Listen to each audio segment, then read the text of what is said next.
Bismillahirrahmanirrahim. Assalamualaikum warahmatullahi wabarakatuh buat kawan-kawan di luar sana.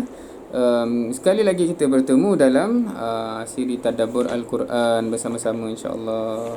So, ada yang nak cakap kat kawan-kawan? Halo, apa khabar? Semoga sihat-sihat saja. Okey, itu kata-kata Alwan. Okey, insya-Allah. Ni kita dah episod yang kelima. Kita dah baca berapa surah sebenarnya? Dua. Surah apa? Al-Nas dan Al-Falaq. An-Nas dan Al-Falaq. Hari ini kita akan baca surah yang ketiga, iaitu surah Al-Ikhlas. Al-Ikhlas. Kita baca dari belakang daripada surah An-Nas, Al-Falaq dan Al-Ikhlas. Daripada hujung Al-Quran. Surah-surah yang biasanya kita memang dah hafal, insya-Allah. Okey, sebelum apa-apa kita tilawah dahulu. Baca kita sama-sama A'udzu billahi minasyaitonir rajim. Bismillahirrahmanirrahim. Qul huwallahu ahad. Allahus samad. Lam yalid wa lam yulad wa lam yakul lahu kufuwan ahad. Okey, sadaqallahul azim. Ada yang nak baca dia punya terjemahan dia, maksud dia? Saya. Dengan nama Allah yang Maha Pemurah lagi Maha Penyayang. Katakanlah, Dialah Allah yang Maha Esa. Allah tempat meminta segala sesuatu. Dia tidak beranak dan tidak pula diperanakkan. Dan dia tidak ada sesuatu pun yang setara dengan dia. Siapa faham surah ni? Surah ni nak cerita apa kat kita Tentang keesaan Allah. Tentang keesaan Allah. Lagi? Allah tu ada satu je, Esa. Allah tu Esa, ada satu Esa je. satu. Surah ni rasanya semua kita dapat faham bahawa dia cerita pasal hakikat Allah itu Esa, kan? Allah tu yang paling berkuasa. Allah tak perlukan sesiapa. Tempat Allah lah yang tempat kita minta pertolongan semuanya. Kita minta apa saja pun. Allah tak beranak dan diperanakkan. Tak ada apa-apa yang sama dengan Allah. Itu pasal Allah, kan. Jadi apa pengajaran untuk kita? Ada pengajaran tak apa-apa? Sebab kita kata Al-Quran ni panduan hidup. Kita cakap awal-awal dulu, kan. So apa panduan yang kita boleh dapat? Panduannya kita kena percaya yang bahawa Allah itu Esa. Kena percaya Allah tu Esa. Lagi? Ada orang yang tak percaya Allah Esa ke? Ada yang orang yang syirik. Orang yang syirik. Okey. Lagi? Jangan mensyirikkan Allah. Jangan mensyirikkan Allah. Tapi dari segi kepercayaan, sebab syirik tu dari segi perbuatan. Contohnya dia pergi minta dekat berhala, kan. Tapi ada tak orang yang dia kata Allah ada anak lah, na'udzubillah min zalik. Ma'azallah. Contohnya Kaum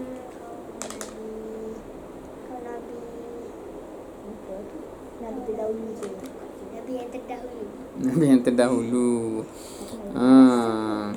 Orang Nasrani dia kata, kan dalam Quran pun Allah cerita, jangan kata yang Tuhan tu ada tiga, kan. Sebab ada orang percaya ada Tuhan Bapa, Tuhan Anak dengan Ruhul Qudus tu, kan, Holy Spirit.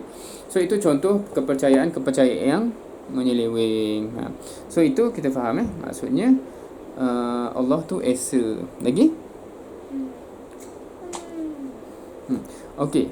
Perasan tak nama surah ni? Kalau nama surah An-Nas dulu, ada tak dalam surah tu ada perkataan An-Nas? Ada.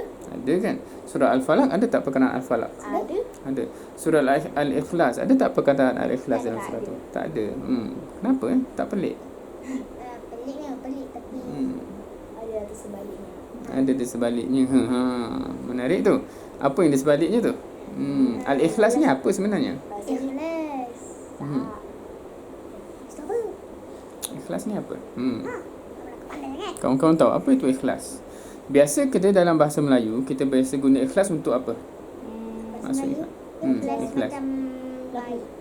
Ikhlas tu macam baik. Ya, lagi? Ikhlas ni kat mana? Hati. Biasa kita kata hati kita ikhlas, kan. So dalam konteks itu, sebab tu kita mungkin susah nak faham surah ni, sebab perkataan ikhlas tu kita biasa guna untuk perasaan hati kita ikhlas. Tetapi dalam surah ni bila kita cakap ikhlas, tak tahulah pernah dengar tak word khalas.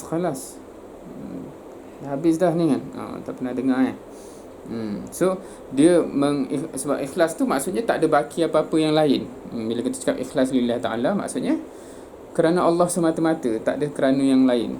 Dia macam tu, dia untuk kerana tu je. Itu je, tak ada campur yang lain kan. Tapi bila kita cakap ikhlas dalam konteks akidah ni, maksudnya kepercayaan kita pasal Allah tu je. Jangan masukkan anak lah pula apa yang tak ada kaitan. So dia dalam konteks tu sebenarnya ikhlas tu kan. Okey? Okey, apa kesan kepercayaan yang contohnya Allah bagi kat sini? Okey, yang kita cakap esa tu senanglah sebab kita percaya pasal hakikat Allah tu esa, dia tak ada yang sama dengan dia, tak ada yang kiri kanan dia siapa-siapa. Tapi kalau kita ambil ayat yang kedua, Allahus Samad, apa maksud dia?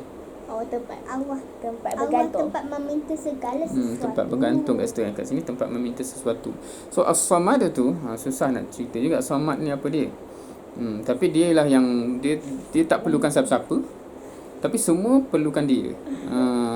Allah tak perlukan kita pun. Kita yang perlukan Allah. Contohnya, kalau kita tak jadi orang Islam, Allah sedih tak? Allah rugi tak? Allah tak rugi apa-apa. Kita yang rugi. Kalau kita tak jadi baik, Allah rugi apa-apa tak? Allah tak perlukan pun kita jadi baik. Kita yang perlu jadi baik. Kita yang perlu jadi baik tu sebab kita yang perlukan Allah kan. So itu satu benda yang penting untuk kita faham kan? Sebab saya nak jadi orang yang Muslim yang baik, kita nak masuk syurga contohnya kan. Kita yang dapat syurga tu kan. Sebab kita tak nak masuk neraka. Tapi Allah, dia rugi apa-apa tak kalau kita tak nak? Allah tak rugi apa-apa pun. So maksudnya Allahus Samad, Allah tak perlukan apa-apa. Allah tak perlukan kita. Kita yang perlukan Allah. Kita yang perlukan pertolongan Allah. Dan sebab tu kita minta kepada Allah kan. Itu satu perkara yang penting. Kena faham tu ya, anak-anak dan kawan-kawan semua.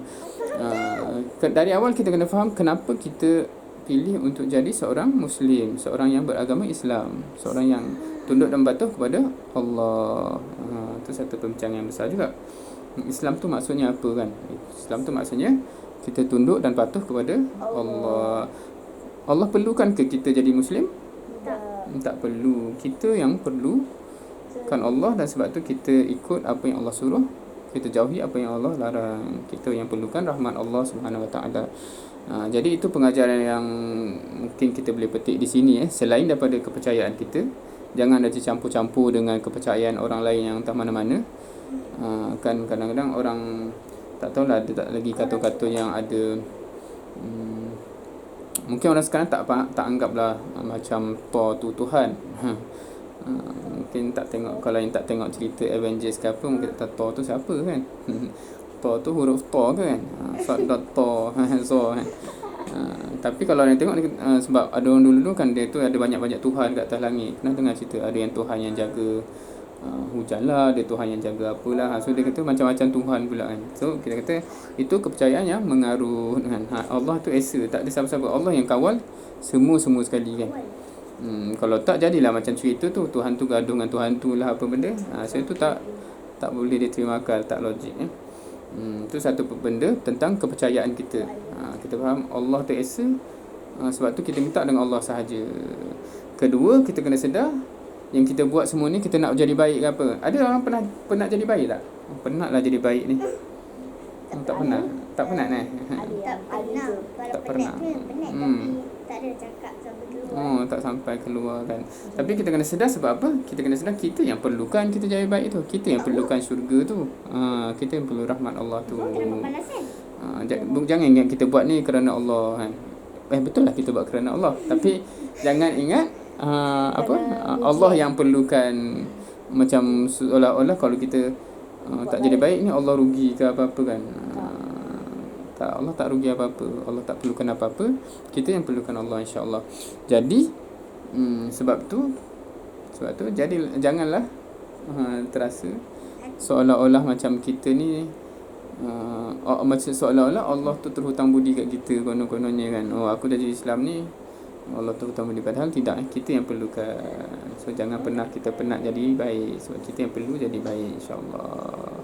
Wallahu a'lam. Itu pengajaran pertama yang kita boleh ambil daripada surah Al-Ikhlas. Sebenarnya nak sebab alang-alang nama surah tu surah Ikhlas, nak bincang jugalah pasal ikhlas, walaupun dia tak ada kaitan dengan ayat-ayat dalam surah ni. Macam kita cakap ikhlas, niat ikhlas tu kan. So mungkin kita akan bincangkan sikit pasal perkara tersebut dalam episod yang seterusnya. Nak tanya juga, kita faham ke ikhlas tu macam mana? Macam mana ikhlas dalam hati tu? Perlu ke ikhlas? So itu dalam episod yang seterusnya, insyaAllah. So sampai di sini dahulu dalam episod yang kali ini. Kita berjumpa lagi dalam episod yang ke-6 minggu depan. Bukan minggu depan, lusa mungkin. Biasanya lusa, selang sehari, insyaAllah.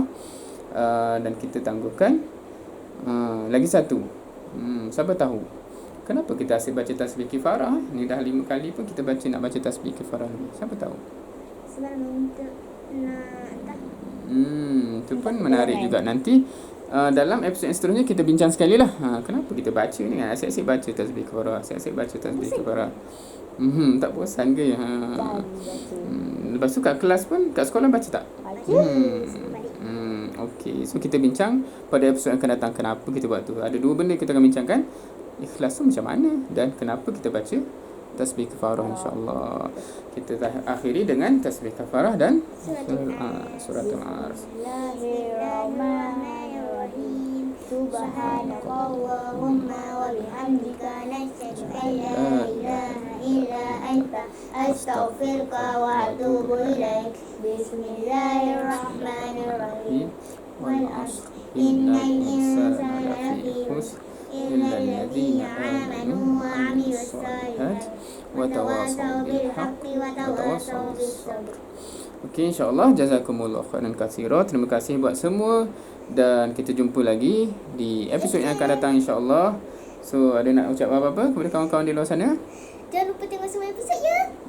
Jangan lupa tengok semua episod. Menarik tu. Okey, insyaAllah. Dan juga amalkan. Kita bukan sekadar sembang-sembang kosong, sekadar nak tengok-tengok. Tetapi kita nak tahu apa panduan daripada Quran dan kita nak amalkan, insya-Allah. Dan juga tadi kita dah bincangkan tadi ke? Dalam episod yang lepas kita bincang pasal dengki yang boleh. Salah satunya ialah bila orang kongsikan ilmu, kita pun berlumba-lumba kan, kita dengki. Dia sampaikan ilmu yang baik, kita pun nak sampaikan juga, insya-Allah. So, wallahu alam. Assalamualaikum warahmatullahi wabarakatuh.